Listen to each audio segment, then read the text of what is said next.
मित्रों नमस्कार। आपका बहुत बहुत स्वागत है। मित्रों, उत्तराखंड में आजकल आप देख रहे हैं कि रोज भूस्खलन हो रहे हैं, लैंडस्लाइड हो रही है, जगह जगह सड़कें जाम हो रही हैं, जगह जगह सड़कें ब्लॉक हो रही हैं, पहाड़ गिर रहे हैं और सड़कें बंद हो जा रही हैं। और ये एक घटना नहीं है, ये लगातार इस तरह की घटनाएं घट रही हैं और आए दिन सड़कें बंद हैं। और ख़ासकर ऐसी सड़कें जो जिससे अगर एक बार रोड ब्लॉक हो जाए तो आप समझो कि पूरा उत्तराखंड कट जाता है, पूरा पहाड़ कट जाता है। जैसे मैं बात करूं कोड़दाड़ से दुगड्डा लहसुन के बीच में दुर्गा देवी माता के मंदिर के पास ऐसे 2-3 पॉइंट ऐसे हैं कि ऊपर से पहाड़ गिरते हैं और फिर रोड जाम हो जाता है। फिर वो कई दिनों तक चलता है क्योंकि जो बुलडोज़र है वो साफ़ करता है, लेकिन वो साफ़ करता है ऊपर से और आ जाता है। और इसका नियमित जो एक परमानेंट सॉल्यूशन होना चाहिए वो नहीं हो पा रहा है। जबकि अगर हम विदेशों में देखें तो वो सोल्यूशन निकले हैं, कैसे पहाड़ को रोकना है, कैसे उसमें कैचमेंट एरिया बनाना है, वहाँ वृक्षारोपण करके पौधे लगा के उसको पहाड़ को जो भूस्खलन हो रहा है, जो मिट्टी बह रही है, उसको कैसे हम उसका ट्रीटमेंट कर सकते हैं। हो सकता है, लेकिन सारे साल भर वहाँ केवल मलबा हटाया जाता है और फिर इंतज़ार किया जाता है कि फिर बारिश हो और फिर ऐसा होता है। इसी तरह से अनेक है। तो उत्तराखंड में ये पहली घटना नहीं है। ऐसे कई ऐसे किस्से हैं, ऐसे कहीं कहीं हमें एग्जाम्पल मिले हैं जहाँ कई लोगों की मौत हुई है। हमने 2013 में हमने देखा केदारनाथ बाढ़। बताइए, केदारनाथ में बाढ़, पहाड़ में बाढ़, 10,000 लोग मर गए थे। और वो सिर्फ मैन मेड जो डिजास्टर कहते हैं सब, कि जो आपका इंसानों के कारण, इंसान की जब पॉपुलेशन बढ़ती है और उसे क्लाइमेट चेंज हो रहा है तो जगह जगह उसको नुकसान हो रहा है। पूरे उत्तराखंड में कंस्ट्रक्शन चल रहा है, पूरे उत्तराखंड में या तो होटल बन रहे हैं या सड़कें बन रही है, वो सड़कें चौड़ी हो रही है। सड़कों में जब जगह ही नहीं है तो चौड़ी करके क्या फायदा। तो पहाड़ कटेंगे और पहाड़ कटेंगे तो विस्फोट होंगे, और विस्फोट में हमने देखा पिछले साल जोशीमठ पूरा शहर नीचे आ गया था, शहर खिसक गया था। क्यों? कि उसके अंदर जो 21 किलोमीटर लंबी टनल बनी है, जो वहाँ एक हाइड्रो प्रोजेक्ट बन रहा है, वहाँ पर एक डैम बन रहा है। उस डैम के कारण अंदर ही अंदर जो रोड बन रही है, एक टनल बन रही है, उसके कारण वहाँ जो विस्फोट हुए उससे पूरी जगह जो है हिल गई है। मैं आज इसकी चर्चा इसलिए कर रहा हूँ कि अभी हम रोज़ मुझे जो वीडियो आ रहे हैं, रोज़ हम देख रहे हैं, उनमें सड़कें गिर रही हैं, सड़कों के ऊपर पहाड़ गिर रहे हैं और सड़कें बंद हो जाती हैं। कई बार हमने देखा कि कैसे गाड़ियाँ बह गई हैं, गाड़ियाँ गिर गई हैं। एक अध्ययन से पता लगा है कि पिछले 4 सालों में उत्तराखंड की किस तरह से जो प्राकृतिक आपदाएं वो किस तरह से बढ़ रही है, और खासकर मानसून के इन 3 महीनों में। तो केवल हम मानसून की चर्चा करें तो हमारे यहाँ लगभग 200 से अधिक ऐसी घटनाएं घटी हैं जहाँ नुकसान हुआ है। चाहे वो इंसान मरे हैं, चाहे इंसानों को चोट लगी है, या जानवर बह गए हैं, या और कोई नुकसान हुआ है। तो उसके उन नुकसानों को देखते हुए तमाम तरह की बातें होती हैं, तमाम तरह की कमेटियाँ बैठती, वो कमेटियाँ अपना सलाह देती हैं, लेकिन उनका कोई परमानेंट सोल्यूशन नहीं निकलता। अब जैसे मेरे पास कुछ आंकड़े हैं, पिथौरागढ़ में 5 बड़ी आपदाएं हुई थी जिसमें सैकड़ों लोगों की जान चली गई। 1998 से लेकर 2009 तक इसमें तो ला, ढेकला और जो आपका ये तो जो बड़ी घटनाएं हैं जिनमें आपके 400 से ज़्यादा लोग इन घटनाओं में इनकी मौत हो गई थी। 18 अगस्त 1998 में पिथौरागढ़ जिले में बड़ी तबाही मची थी, और जिसको सबसे बड़ी तबाही माना जाता है हमारे उत्तराखंड का। और इसमें मृतक 55 लोग मरे थे, और ये मानसरोवर यात्री थी। ऊपर से पहाड़ गिरा था, वो मानसरोवर यात्री इसमें मर गए थे। और अगर आपको इसमें एक बड़ी फेमस डांसर उनकी इसमें डेथ हो गई थी। 1 जुलाई 2016 को पिथौरागढ़ के और चमोली में एक साथ आपदाएं आई थी और जिनमें 40 से अधिक लोगों की मौत हो गई थी। और ये पिथौरागढ़ का जो बस्तड़ी गांव था उसमें 25 लोग मरे थे। और बस्तड़ी गांव में भूस्खलन की घटना से कई मकान मलबे मलबे में दब गए थे। और इसी तरह से 8 अगस्त 2009 को ला और झेकला, ये पिथौरागढ़ में है, यहाँ पे आपदा आई थी और कई लोग मर गए थे।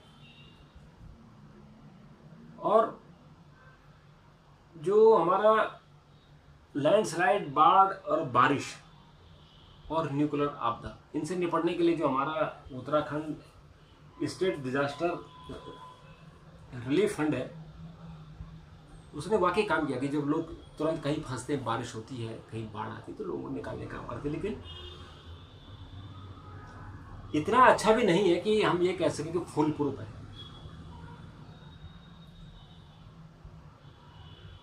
और जैसे हमने केदारनाथ की बात की थी, केदारनाथ में जब बाढ़ आई थी तो 10,000 लोग मरे थे और मिसिंग थे, दोनों बातें थी, जो गायब थे, जिनका आज तक पता नहीं चला। 5,000 लोग, उनकी तो शिनाख्त हो गई थी, लेकिन 5,000 लोग आज भी लापता बताए जाते। तो जो लापता है और पिछले 10 सालों से नहीं मिल रहा है, तो आप समझे कि वो अब इस दुनिया में उनकी जिंदा रहने की संभावना कम हो जाती है। और पहाड़ों का सब्र टूट रहा है, बड़ा मुश्किल है। इस मानसून में पिछले 2 महीनों में अब तक 90 लोगों की मौत हो गई है, केवल इन 2 महीनों में। और अभी जबकि पूरी मानसून, अभी भयानक बारिश आई नहीं है। अभी जो 4-4, 5-5 दिनों तक लंबी बारिश होती है, वो अभी हुई नहीं है। पहाड़ दरक रहे हैं। उत्तराखंड के सभी 13 जिले में पहाड़ टूटने का खतरा बना हुआ है। रुद्रप्रयाग जिले में देश की भूस्खलन में सबसे अधिक इसको खराब बताया गया है, जो हमारा रुद्रप्रयाग है। और भूस्खलन में जोखिम के मामले में देश के 10 सबसे अति संवेदनशील ये उत्तराखंड में है। और उत्तराखंड में बारिश पहाड़ के लिए खुशियों के बजाय साल दर साल सिरदर्द बनता जा रहा है। 2013 में केदारनाथ में आई त्रासदी के बाद अब पहाड़ में अनियंत्रित तरीके से विकास हो रहा है और इसके कारण प्राकृतिक आपदाएं आ रही है। बेसिकली जो आपदा है ये मैन मेड है, इंसान के द्वारा दी गई है। जब इंसान सड़कें बनाता है, चौड़ी करता है, घर बनाता है, होटल बनाता है, उन सब के कारण जब पहाड़ों को छेड़ा जाता है तो पहाड़ पे इस तरह के अपने रिएक्शन देते हैं।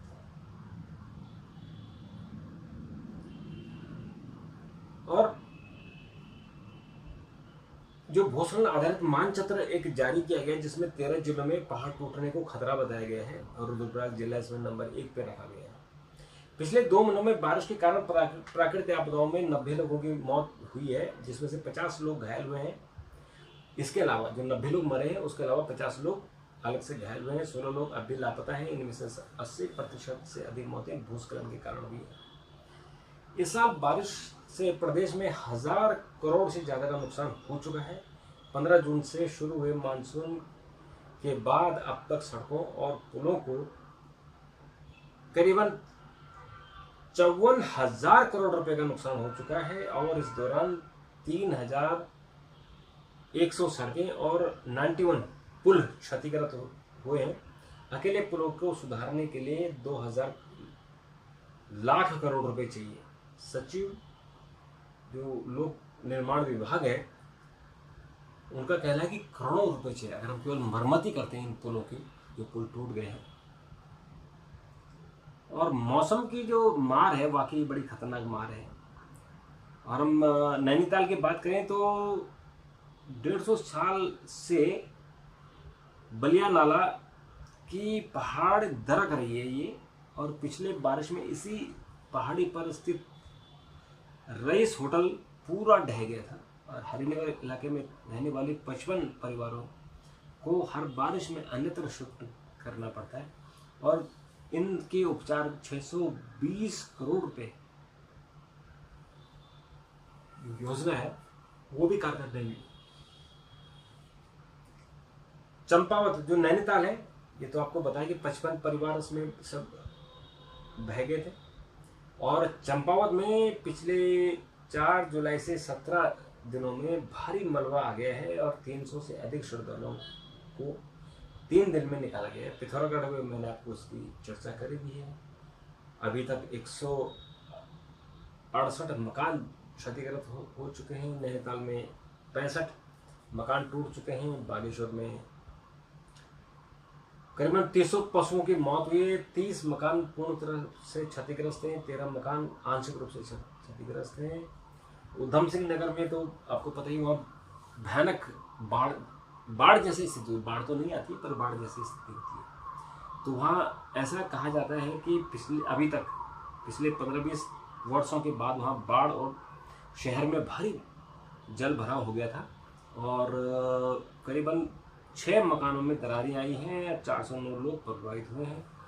आपको पता है कि जब लगातार बारिश होती है तो फिर अगर प्रॉपर टाउन प्लानिंग ना हो, शहरों का अगर प्रॉपर प्लानिंग ना हो तो सीवर जाम हो जाता है। सीवर होता नहीं है, सीवर जाम हो जाता है और उसके बाद वो फिर घरों के अंदर ठाटे मारने लगता है। पानी वापस जो गंदा पानी है और फिर उससे तमाम तरह की बीमारियां फैलती हैं। जो चमोली है उसमें 80 करोड़ रुपए का नुकसान हो चुका है। करीबन 23 हेक्टेयर कृषि भूमि वहाँ पानी से भर चुकी है। उत्तरकाशी में 15 लोगों की मौत हो चुकी है। रुद्रप्रयाग में जो केदार घाटी है और उसमें एक जो रेल गांव है वहाँ बर्फ फट गए थे, बादल फटे थे, जिसमें 3 लोग मरे थे।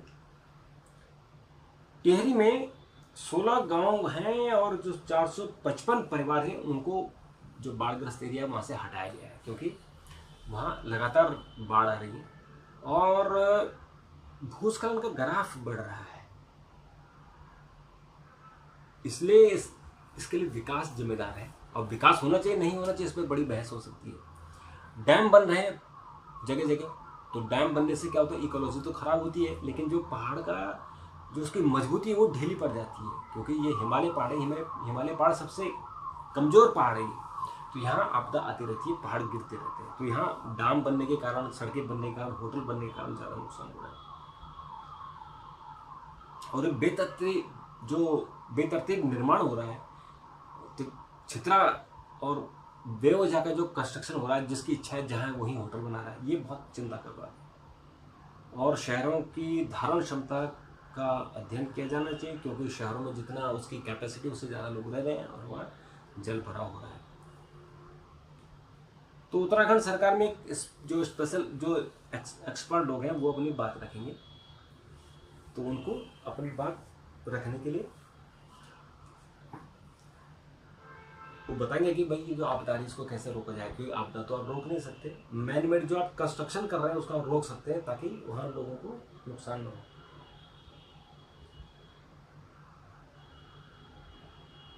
तो मित्रों, इस तरह से उत्तराखंड की जो प्रॉब्लम है वो भयानक होती जा रही है।